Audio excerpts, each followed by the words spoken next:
Il-Prim Ministru Robert Abela deskriva s-sijat li ġejjin bħala kruċjali għal kredibilità tal-Unjoni Ewropea. Dan fl-isfond tal-fatt li bejn il-ħamis u l-ġimgħa l-mexxija Ewropej se jiltaqgħu fi Brussell għall-aħħar Summit Ewropew tal-2025. Fuq net tal-aġenda l-finanzjament tal-Ukrajna, il-mexxejja Ewropej mistennija jiddeċidu dwar proposta li qed issib reżistenza dwar l-użu ta' 210 biljun euro assi ifriżati Russi għal xiri ta' armi għall-Ukrajna.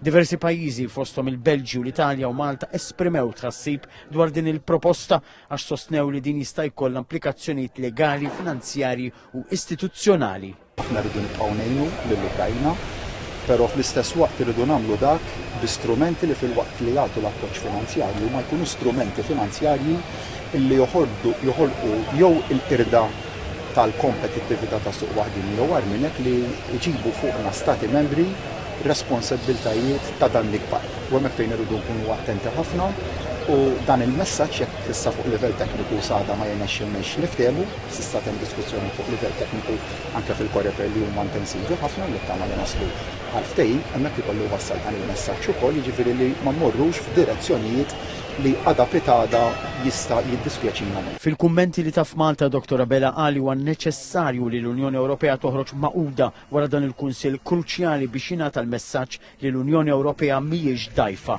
U għalhekk l-attenzjoni sta ddur propju hawnhekk fi Brussell fejn l-erba' filgħaxija qed jitlaqa' is-summit bejn l-Unjoni Ewropea u l-pajjiżi Balkani.